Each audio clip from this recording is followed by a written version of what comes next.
Well, folks, Democrats believe they have the silver bullet against Donald Trump in 2024. And wait for it, it's that he's Hitler. As I say, the Democratic proposal is that Donald Trump must lose because he's an authoritarian.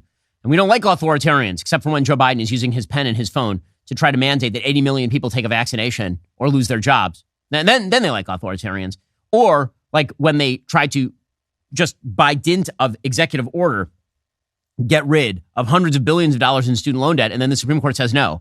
And then they do it anyway, which is the thing that's literally happening right now. They've still been dispersing funds, I'm not kidding, in violation of Supreme Court ruling. Doesn't matter. The real authoritarians are people like Donald Trump. Again, no, look at that Truth Social and tell me that what you're seeing here is a burgeoning Mussolini or Hitler. Look at his Truth Social. Dude doesn't know how to capitalize right, guys. He misspells basic words.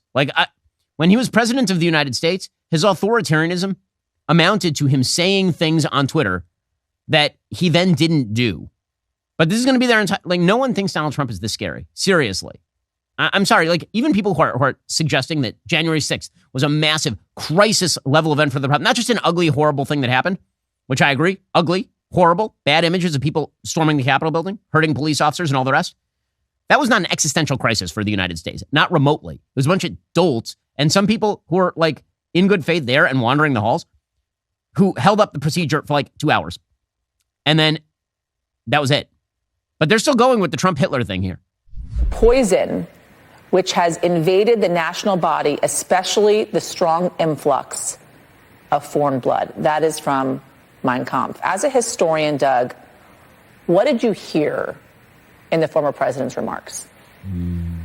I heard a former president who is jibing on fascism. There's no question about that being a line from Mein Kampf. He knows it. He's been dabbling in Adolf Hitler his whole life, keeps Hitler's speeches at a bedside.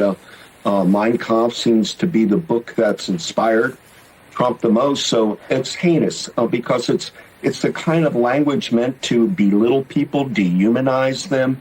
And when we're not making an anti-Trump comment, when we're saying he is a fascist, guys, that really we're dealing with a fight in our country between democracy and fascism. And Trump's telling you that. He doesn't really mind the Hitler comparison because at heart, he admires Hitler. Yeah. Really, who buys this? Seriously, does anyone buy this?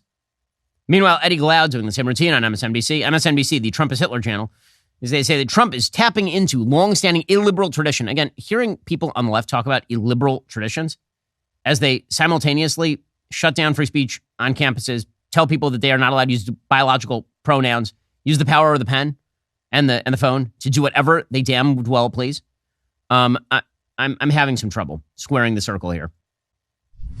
Remember, Nazi lawyers in the 1930s are actually looking to American law, anti-miscegenation law, immigration law, as examples. Mein Kampf actually quotes the American project as an exemplary project. Remember in 1939 in Madison Square Garden, there's an extraordinary Nazi rally. So part of what Trump has done, he's tapped into a long-standing illiberal tradition in the United States, and is exploiting it. So we need to see the newness of it, but also see what is actually quite familiar. By the way, some of the biggest supporters of Mussolini and Hitler in the early 1930s, people in the Democratic Party, including, by the way, FDR. If you know the audio engineer field, it is typically not filled with joy and laughter. Our audio engineer, Mike Coromina, no exception. I've asked him to cheer up for, I don't know, it's been almost a decade at this point.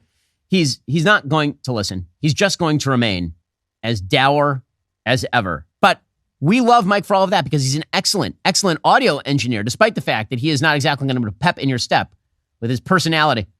I see you, Mike. I see you. But this is why we need more. Listen, I love our dour employees. They're some of my favorites. That's why we need more of you. And we're going to go to ZipRecruiter to get them. If you're a business owner and you need to grow your team, your perfect gift is simple. You want a smart hiring solution. Look no further than ZipRecruiter. Right now, ZipRecruiter is giving it to you for free at ZipRecruiter.com/dailywire. Now, you might be asking how ZipRecruiter is a gift to people who are hiring. Good thing you asked. ZipRecruiter uses smart matching technology to identify the most qualified people for a wide variety of roles. ZipRecruiter lets top candidates know when they're a great match for your job to encourage them to apply. The bow on top, if you see a candidate who's a great match for your job, ZipRecruiter makes it easy to send them a personal invite so they are much more likely to apply. Get your hiring wrapped up quickly with ZipRecruiter. 4 out of 5 employers who post on ZipRecruiter will get a quality candidate within day one. Just go to this exclusive web address right now and try it for free. ZipRecruiter.com/dailywire. That's ZipRecruiter.com/DAILYWIRE. ZipRecruiter is the smartest way to hire. You know, we're going to have to bring back good Trump, bad Trump, because that's just the reality of Trump. Sometimes he says good things and sometimes he says bad things. Well, yesterday, he decided to once again attack Chip Roy, one of the most conservative members of the House Republican caucus. He said, has any smart and energetic Republican in the great state of Texas decided to run in the primary against Rhino Congressman Chip Roy? For the right person, he is very beatable. If interested, let me know. Guess just be very clear. Chip Roy is one of the best congresspeople in America. He's an excellent congressperson, deeply conservative. He's one of the people who pried concessions away from Kevin McCarthy. So if you liked those concessions, thank Chip Roy. Chip is, again, an excellent thinker, super conservative. Donald Trump doesn't like him because he did not go along with the idea that Donald Trump won the 2020 election. And he's still pissed about it. And by the way, this is really stupid. When I say it's stupid, I mean it is technically stupid. The primary ballot is not open. It is too late to get on the primary ballot against Chip Roy. That's 7 days after the Texas primary filing deadline passed. And which is, again, tweeting things or putting things out on Truth Social does not manifest them in the world. Now, this should be a point of annoyance for a lot of conservatives. It really should. But the biggest problem is that, again, conservatives, they basically trust Trump. They watched him be president for 4 years. The policies that he promoted were pretty conservative. And so they've learned to basically discount anything that he says on Truth Social, which means that there are not a lot of amazing lines of attack by his opponents in the Republican primaries against him. Ron DeSantis' line of attack was going to be, I am more trustworthy as a conservative. I'm the best conservative governor of your lifetime. And all of that is true. But if the baseline level of trust from the conservative public is very high for Trump, very hard to outflank him that way. This seems to be DeSantis' continued message. And again, in a primary held today, I vote for DeSantis over Trump and Haley. But DeSantis, this line of attack is not going to be fruitful against Donald Trump. He says Trump could have pardoned nonviolent January 6th protesters. He chose not to. Outpuring Donald Trump is not going to work.